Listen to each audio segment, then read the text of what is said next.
ಮುಂದೆ ಕೆಲವು ದೂರ ಇಬ್ಬರೂ ಮೌನವಾಗಿಯೇ ನಡೆದರು. ದೇಹವು ಭಾರವಾಗಿ ನಡಿಗೆಯು ಕುಂಠಿತವಾಗಿದ್ದಿತ್ತು. ರಾವಣನೆಂದರೆ ಯಾರು? ಎಲ್ಲಿಯವನು? ಅದೇ ಕೆಲವು ಹೊತ್ತಿನವರೆಗೆ ಶ್ರೀರಾಮನ ಚಿತ್ತವನ್ನು ತಿನ್ನತೊಡಗಿತು. ಅಷ್ಟರಲ್ಲಿ ಅಗಸ್ತ್ಯರು ಆಡಿದ್ದ ಒಂದೊಂದೇ ಮಾತುಗಳು ನೆನಪಿಗೆ ಬಂದವು. ರಾವಣನೆಂಬವನು ದೈತ್ಯರಾಜ್ಯದ ಅರಸನೇ ಇದ್ದರೂ ಇರಬಹುದು. ಅವನೊಮ್ಮೆ ಹಿಂದೆ ಮಿಥಿಲೆಗೂ ಬಂದಿದ್ದನೆಂದು ಜನಕರಾಜನು ವಿಶ್ವಾಮಿತ್ರರಲ್ಲಿ ನಿವೇದಿಸಿಕೊಂಡಿದ್ದನು. ಅವನೇ ಇವನಾಗಿರಬೇಕು. ನೀಚ ಮನೋವೃತ್ತಿಯ ಈ ರಕ್ಕಸನು ಈ ಮೊದಲೇ ಸಂಹಾರಗೊಂಡಿದ್ದ ಖರಾದಿಗಳ ಒಡೆಯನಿರಬಹುದು.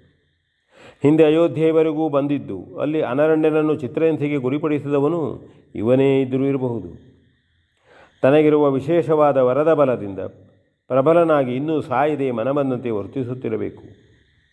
ಎಷ್ಟೆಷ್ಟೋ ಮಂದಿಯನ್ನು ತಾನು ಕೊಂದಿದ್ದರೂ ಕೊಲ್ಲಲೇಬೇಕಾಗಿದ್ದವರನ್ನು ಕೊಲ್ಲಲಿಲ್ಲವೆಂದು ಅಂದು ಪರಶುರಾಮನಾಡಿದ್ದುದು ಮುಖ್ಯವಾಗಿ ಇದೇ ಈ ದಾನವರರಸನ ಕುರಿತಾಗಿ ಆಗಿದ್ದರೂ ಆಗಿರಬಹುದು. ಎಷ್ಟೆಷ್ಟೋ ಮಂದಿ ಸ್ತ್ರೀಯರ ಮಾನಹಾನಿಯನ್ನು ಎಸಗಬೇಕಾದರೆ ಇಂತಹವನಲ್ಲದೆ ಅನ್ಯಥಾ ಆಗಿರಲು ಆಸ್ಪದವಿಲ್ಲ. ಪೂಜ್ಯರಾದ ಅಗಸ್ತ್ಯರ ಮಾತಿನಲ್ಲಿ ಅಡಕವಾಗಿದ್ದ ದಾನವ ಪ್ರಬಲನು ಇದೇ ಈ ರಾವಣನಿರಬೇಕೆಂಬುದು ಖಂಡಿತವು. ಶೂರ್ಪಣಕೆಯ ನಾಸಾಚ್ಛೇದನದಿಂದ ಮೊದಲೇ ರಕ್ಕಸರ ವೈರವನ್ನು ಗಳಿಸಿಕೊಂಡಾಗಿತ್ತು. ಓಹೋ, ಆಕೆಯು ಮಾನಭಂಗಗೊಂಡು ಸೇಡು ಸೇಡು ಎಂದು ಅರಚಿಕೊಳ್ಳುತ್ತಾ ಹೋಗಿದ್ದಳು. ಅಂತೆಯೇ ಈ ಹಿಂದೆ ಖರಾದಿಗಳು ಒಂದು ಸಂಹೃತರಾದುದು.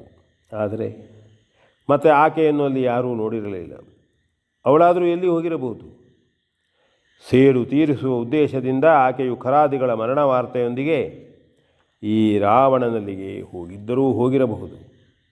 ನೀಚ ಮನೋವೃತ್ತಿಯ ಕಾಮುಕನಾದ ರಾವಣನು ಇದೇ ಉದ್ದೇಶದಿಂದ ಈ ಕೃತ್ಯವನ್ನು ಕೈಗೊಂಡಿರಬಹುದು. ಪ್ರತೀಕಾರದೊಂದಿಗೆ ತನ್ನ ದುಷ್ಪ್ರವೃತ್ತಿಯ ಉದ್ದೇಶವನ್ನು ಸೇರಿಸಿಕೊಂಡು ರಾವಣನಿಂದ ಸೀತಾಪಹಾರವಾಗಿರಬೇಕು ಎಂದು ಒಂದೊಂದನ್ನೇ ಎಣಿಸಿಕೊಂಡಂತೆಲ್ಲ ಅದು ಹಾಗೆಯೇ ಆಗಿರಬೇಕೆಂದು ಶ್ರೀರಾಮನಿಗೆ ದೃಢವಾಗತೊಡಗಿತು. ಮತ್ತೊಮ್ಮೆ ತಾನೆಣಿಸಿದುದನ್ನೇ ಆಳವಾಗಿ ಚಿಂತಿಸಿಕೊಂಡು ಶ್ರೀರಾಮನು ಹಾಗೆಂದೇ ದೃಢಪಡಿಸಿಕೊಂಡನು.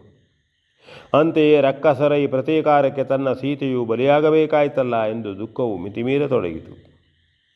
ದುರ್ಬಲರಾದವರು ಅವನ ಭಯಕ್ಕೆ ಭೀತರಾಗಿ ತಮ್ಮ ತಮ್ಮ ಸ್ತ್ರೀಯರನ್ನು ಕಳೆದುಕೊಂಡರೆ ತಾನು ಶಕ್ತಿವಂತನಾಗಿಯೂ ವಂಚಿಸಲ್ಪಟ್ಟು ತನ್ನ ಸೀತೆಯನ್ನು ಕಳೆದುಕೊಂಡನಲ್ಲ ಎಂದೆನಿಸಿತು. ಹಾಗೆಯೇ ದುರ್ಬಲರನ್ನು ಬೆದರಿಸಿ ಬಲಾಢ್ಯರನ್ನು ವಂಚಿಸಿ ಹೇಗಾದರೂ ಪರಸ್ತ್ರೀಯರನ್ನು ಕೊಂಡೊಯ್ಯುವ ನೀಚನಾದ ರಕ್ಕಸನು ಶಿಕ್ಷಿಸಲ್ಪಡಬೇಕಾದುದು ಯುಕ್ತವು. ಈ ಮೊದಲೇ ನಾನದನ್ನು ಪೂರೈಸುತ್ತಿದ್ದರೆ ನನ್ನ ಸೀತೆಯನ್ನು ಉಳಿಸಿಕೊಳ್ಳಬಹುದಿತ್ತು. ಆದರೆ ಅವಕಾಶವಿರಲಿಲ್ಲ. ಅದನ್ನು ಸಾಧಿಸಿ ಲೋಕದ ಕ್ಷೇಮವನ್ನುಂಟು ಮಾಡಬೇಕು ಇದ್ದುದರಿಂದಲೇ ನಾನು ನನ್ನ ಸೀತೆಯನ್ನು ಕಳೆದುಕೊಳ್ಳುವಂತಾಯಿತು. ಯಾರ ಮಡದಿಯರನ್ನು ಕೆಡಿಸಹೊರಟ ರಾವಣನು ರಾಮನ ಮಡದಿಯನ್ನು ಅಪಹರಿಸುವವರೆಗೂ ಶಿಕ್ಷಿಸಲ್ಪಡದೇ ಉಳಿದನಲ್ಲ.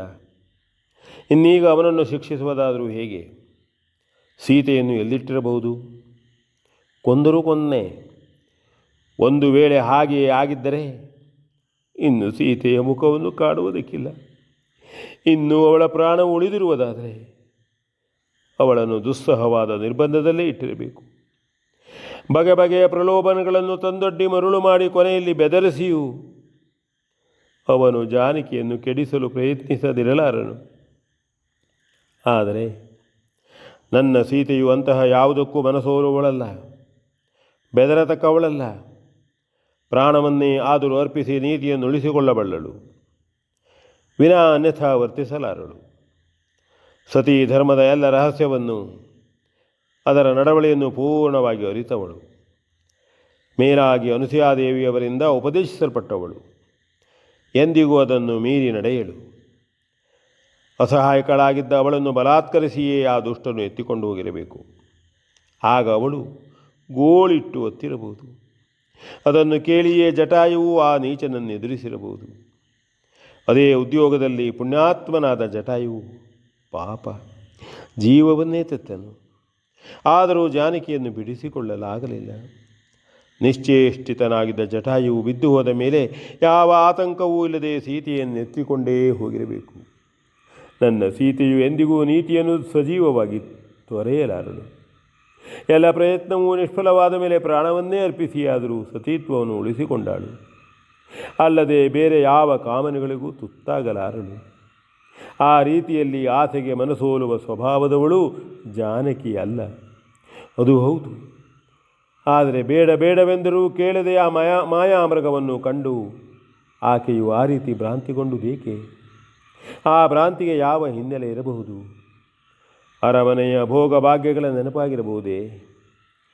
ಅದನ್ನು ಬಿಟ್ಟೇ ಕೆಲವು ವರ್ಷಗಳಾದವು.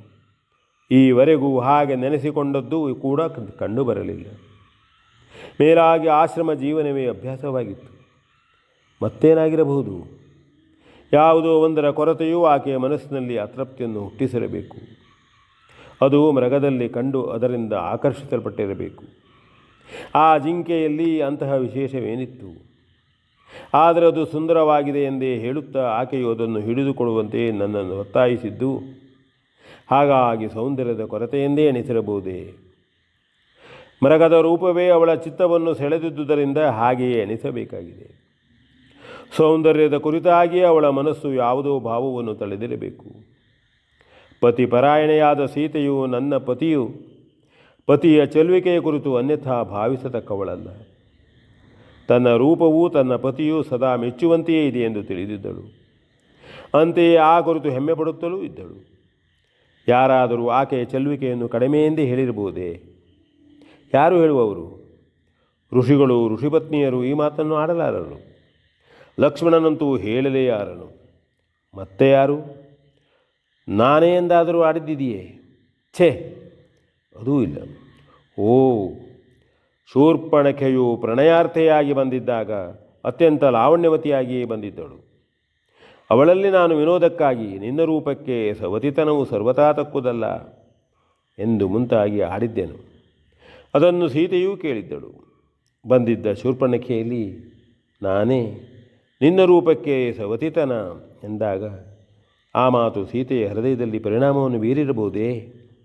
ಹಾಗಾದರೆ ತಾನು ಅಷ್ಟಲ್ಲವೇನೋ ಎಂದು ಆಕೆಗೆ ಕಂಡಿರಬಹುದು. ತನ್ನ ಪತಿಯ ಇನ್ನೊಬ್ಬಳ ರೂಪವನ್ನು ಕುರಿತು ಹಾಗೆ ಹೇಳುವಾಗ ಪತ್ನಿಗೆ ತಾನು ಅಷ್ಟಷ್ಟೇ ಎಂದು ಒಮ್ಮೆ ಕಂಡು ಹೋಗುವುದು ವಿಶೇಷವಲ್ಲ. ಆದರೆ ಆಗ ಸೀತೆಯ ಮುಖಭಾವದಿಂದ ಹಾಗೇನೂ ವ್ಯಕ್ತವಾಗಿದ್ದುದು ಕಂಡುಬರಲಿಲ್ಲ. ಬುದ್ಧಿಯ ಬಲದಿಂದ ಅದನ್ನು ತಡೆದುಡಿದಿರಬಹುದೋ ಏನೋ. ಆದರೂ ಮಿಂಚಿನಂತೊಮ್ಮೆ ಮನಸ್ಸಿನಲ್ಲಿ ಹೊಳೆದುದು ಯಾವ ರೀತಿಯಿಂದಲಾದರೂ ಪರಿಣಾಮಗೊಳ್ಳದಿರುವುದಿಲ್ಲ. ಅಷ್ಟು ರೂಪವು ತನಗಿಲ್ಲವೇನೋ ಎಂದು ಒಮ್ಮೆ ಕಂಡು ಹೋದುದರಿಂದ ಅದರ ಪೂರೈಕೆಗಾಗಿ ಆಸೆಯು ಆಗಲೇ ಅವಳ ಚಿತ್ತದಲ್ಲಿ ಮೊಳೆತಿರಬೇಕು. ಅದು ಅವಳೇ ಅರಿಯದಷ್ಟು ಸೂಕ್ಷ್ಮವಾಗಿದ್ದರೂ ಇರಬಹುದು. ಆಸೆಯು ಎಷ್ಟೇ ಸೂಕ್ಷ್ಮವಾಗಿದ್ದರೂ ಮನಸ್ಸಿಗೊಮ್ಮೆ ಅಂಟಿಕೊಂಡರೆ ಮತ್ತದು ಯಾವ ವಿಧದಿಂದಲೇ ಆದರೂ ಪೂರೈಸಲ್ಪಡಲು ಹವಣಿಸುವುದು ಸ್ವಭಾವ ಸಹಜವೇ. ಅಂತೆಯೇ ಅದು ಮನಸ್ಸನ್ನತ್ತ ಸೆಳೆಯುತ್ತಲೇ ಇರುತ್ತದೆ. V N Bhagwat ಬರ್ಪಳ್ಳಿ.